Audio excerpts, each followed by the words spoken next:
Bonjour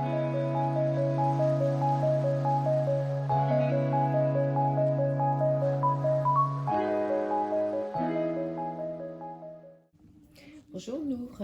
Bonjour Catherine. Est-ce que tu veux bien te présenter, s'il te plaît? Oui, alors je m'appelle Nour. Par coquetterie, je ne donne pas mon nom parce que chez nous, ça ne se fait pas. Les femmes ne donnent pas leur prénom, leur âge, pardon. Et je viens des Comores. C'est à peu près à 8 000 à 9 000 kilomètres d'ici. Voilà. C'est loin de l'Europe. C'est très loin de l'Europe, très très loin de l'Europe. On est à côté de l'Afrique de l'Est. Mhm. Voilà. Est-ce que tu pourrais nous faire part de ta première expérience avec l'Europe? Bien sûr. Alors, c'était déjà ma première expérience pour prendre l'avion. Je suis venue en France. Je suis arrivée par Orly.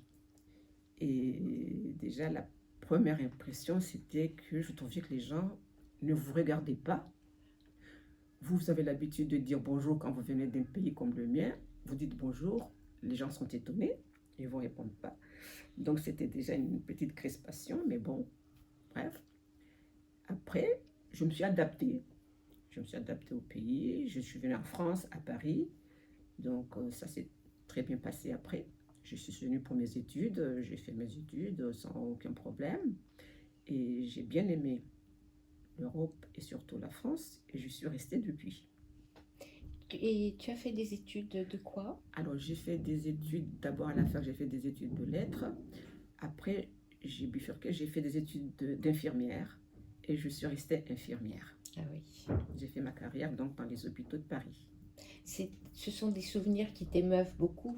Beaucoup, Mhm. oui, beaucoup, parce que je suis arrivée très jeune, je quittais mes parents pour la première fois, mais j'avais ma sœur qui était déjà en France et Ah oui. elle était là pour m'accueillir à Paris. Donc ça s'est très bien passé. Et quand tu étais aux Comores, l'Europe pour toi, c'était quelle vision? Alors déjà pour moi, l'Europe, c'était que la France. Je ne voyais pas d'autre pays que la France. D'accord. Donc, C'était en quelle année?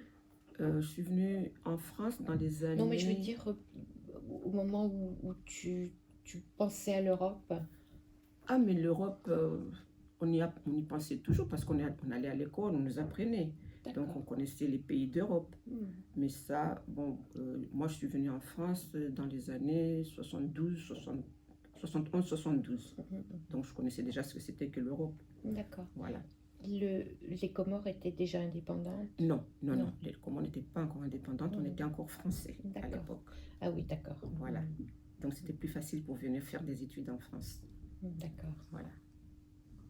Et tu te sens européenne ou comorienne? Les deux. J'aime bien les deux.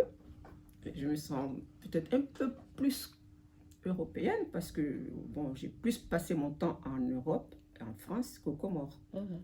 Mais j'aime bien les deux. Et tes enfants se sentent...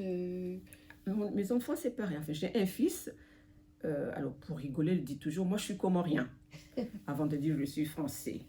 Mais il est les deux, il aime bien les deux. Oui, c'est bien. Enfin, il est né en France, lui. Il est né en France, il a vécu en France.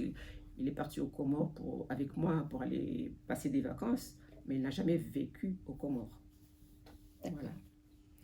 Et tu aurais une vision euh, plus personnelle de l'Europe au sens large du terme? Oui, alors je trouve maintenant que l'Europe est un petit peu, mais c'est tout récent, est un peu abîmée peut-être par la guerre. Et j'aurais aimé qu'il y ait plus, excusez-moi, je suis toujours très émotive quand je parle.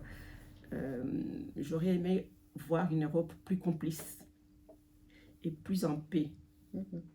parce que pour l'instant, c'est pas ça. Mhm.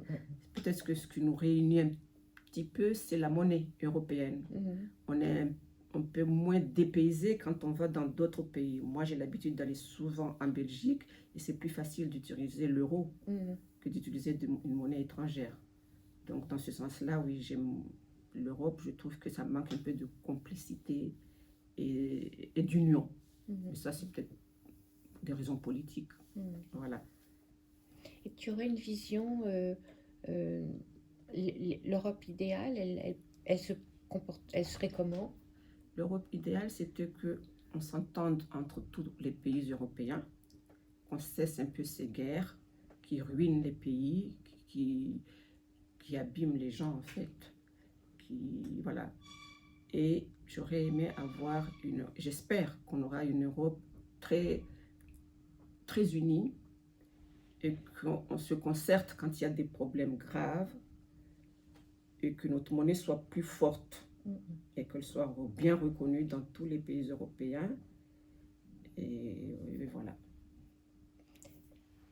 Merci Nour. Merci.